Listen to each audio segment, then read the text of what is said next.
Hi, I'm Tibbs, and this is how I imagine myself in monster form when I'm on stage to avoid any kind of nerves. So if you would like to also imagine me as a monster, go ahead. It makes us both more comfortable. Currently, I work with a large blue chip company doing security assessments of open source projects based here in Oregon. And at 24, I left a career to attend university for the first time to study computer security, forensics, and ethical hacking. The career that I left was in the HR industry, and perhaps because of that, social engineering is a particular point of fascination for me. And oddly, I use the skills that I learned in HR more in this job than I did in that one. Also, I love Supernatural. Being as it's near Halloween and mildly thematic, this whole talk will be full of supernatural pictures. So, some of you might not be fans, and that's okay. We all have our flaws. But I ask that you indulge me on this because it's mildly relevant and this picture isn't showing. And the show is full of great social engineering examples, so try watching it just for that. Also, what this guy says. And my slides are not going. There we go. So the answer might seem obvious, but I want you all to just take a moment to ask yourself, if you distill social engineering down to its most basic form, what is it? Now, I know what you're thinking. But being a convincing liar is only one part of the process. There's a lot more to social engineering than simple lies when you get really under the hood. Social engineers search for the weak points in the fabrics of societal norms to exploit people in that society. And to be truly successful at this, it takes at least cursory knowledge of a number of disciplines like philosophy, psychology, sociology, anthropology, body language, even sales and marketing, each of which you could dedicate a lifetime of study to and still only understand a small part of. I'm not advocating that you go out and spend the rest of your life trying to master these because it would be impossible to do it all. But it's important to understand at least a little bit about them. The question that I get a lot is, where do you start? Where do you dig in? And normally I would say start with what interests you the most. Start with what you think you want to learn and go from there. But since we're all here and I have this talk on social contracts, let's start with that. In 399 BC, going back just a little ways, Socrates was put on trial for two things: moral corruption and impiety. The trial itself is really interesting, and I would advocate that you all read about it. But the outcome is what's important here, and the outcome was that Socrates was convicted and sentenced to death by hemlock poison. Plato, who was a student of Socrates at the time, records that Socrates had both the opportunity and the means to escape his sentence. However, despite encouragement from his friends and his students, Socrates chose to stay and to die. He refused to leave because it would mean leaving what he saw as his legal responsibility to Athens. He believed that having lived there, he voluntarily subjected himself to this possibility, and to run away would be to break the social contract that he made with the state and its people. Now, this story is really interesting, but it leaves us with a question. We're aware of explicit contracts, employment contracts, loan agreements, marriage. These are contracts that we knowingly negotiate and enter, some better than others. And in contrast, social contracts provide a framework for how society and governments interact. And in Socrates' own words, they're an agreement between people of a society to abide by laws and accept the punishment. Now, many philosophers throughout history have expanded Socrates' social contract theory. Socrates, Hobbes, Locke, and Rousseau may have all argued, if you'd put them in the same room, may have argued on this semantics, But they all agreed that we who live in a society implicitly and sometimes unknowingly agree to enact and expect the completion of these social contracts. When they were developing these theories, morality and politics were thought to be interlinked, and to some extent they still are. Rulers were there to govern fairly, and the people were there to help the society in which they lived. Social contracts are not just an agreement between a people and their government, though. They're also an agreement of all the people within a society with each other. So they also form the unspoken rules that govern polite society and maintain civility in the absence of the direct application of law.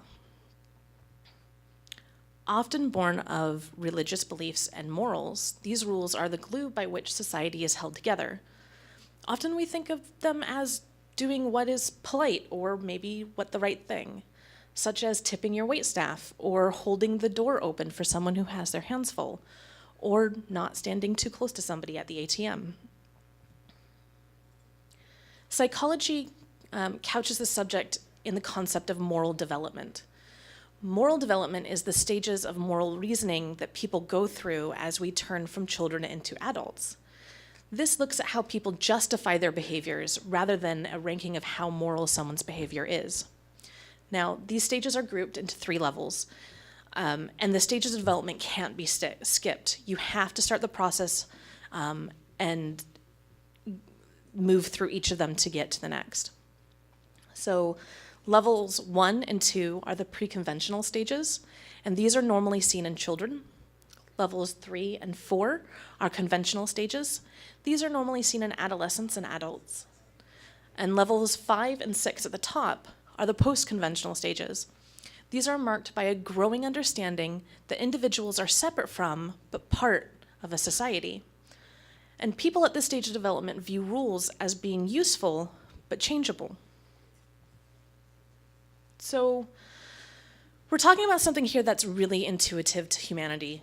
As humanity actually evolved out of the primordial muck, our brains developed to foster and indulge social behavior.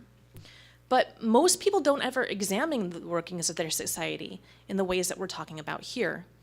But social engineers should. Along with subterfuge, social engineers need to have the tools to understand the society and the culture of the target that they're trying to manipulate. We understand the social contracts that underlie our own society because we're part of them. So we just grow up knowing these things. But what about other societies?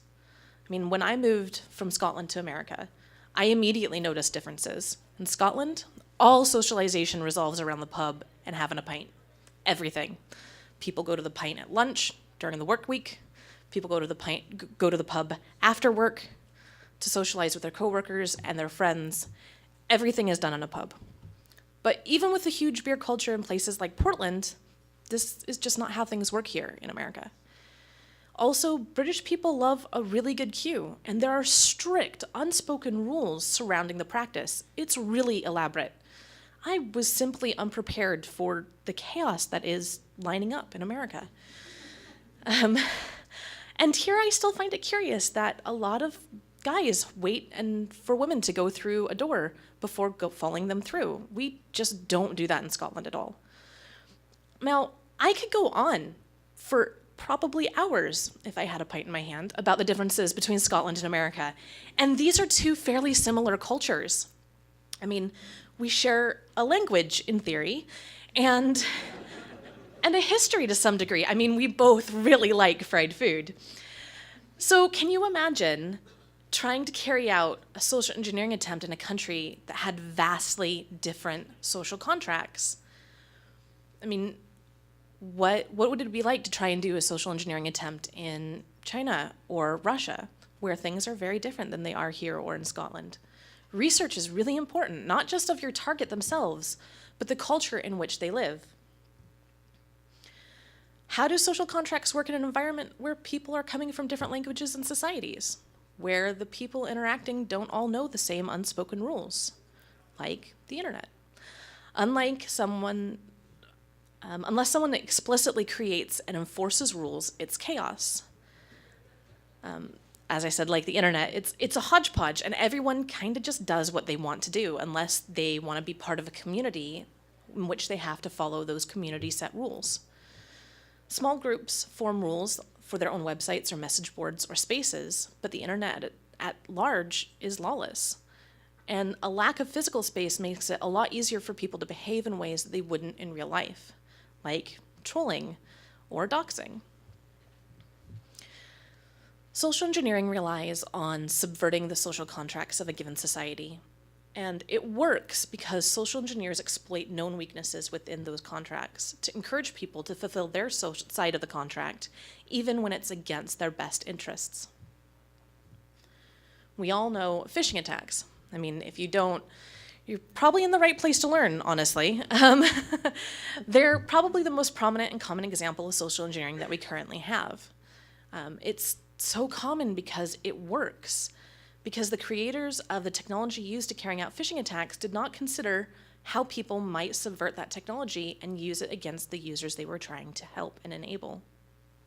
How different would email look if it was built now, knowing what we know? How different would texting look? These are the things that we need to think about. I know of a company here in Portland who, a couple years back, actually got hit really badly by a social engineer. He probably didn't know that's what he was doing. He probably just thought he was a scammer. But he came into the building, talked to reception, and convinced reception that he was a workman who was supposed to be there doing legitimate building work, but that he'd lost his temporary pass.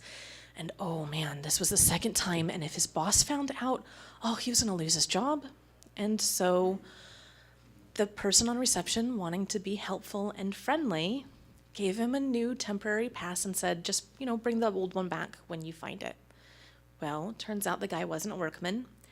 He just was someone chancing their arm, and he got in. And over the course of a weekend, he stole several tens of thousands of dollars worth of hardware and equipment.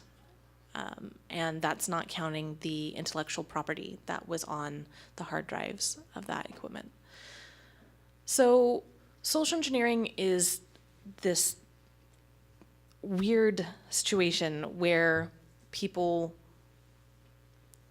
get people to act against their own interests without realizing it.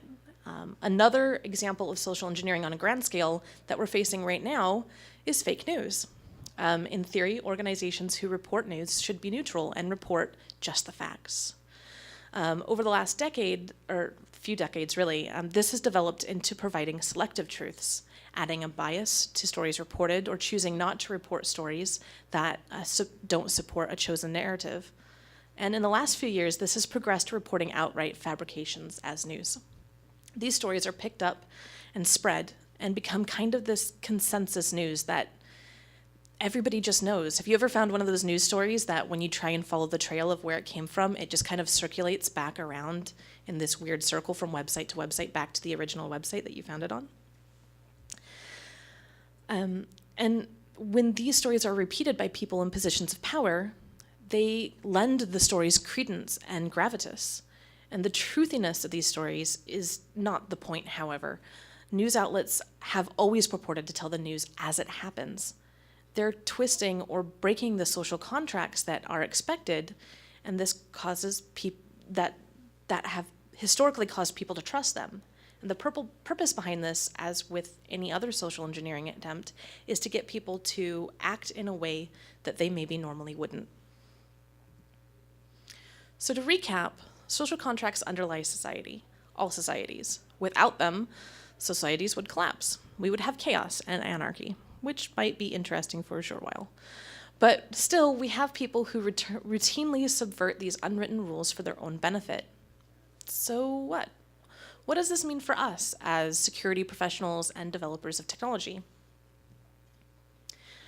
Being aware and understanding the oddities of human behavior gives us a tremendous opportunity. An opportunity to do what we are uniquely qualified to do. To look at new technologies and how people should interact with them, and then find the vulnerabilities of how people might interact with them. to find the ways that people can exploit the technologies. And not just technically, but socially as well.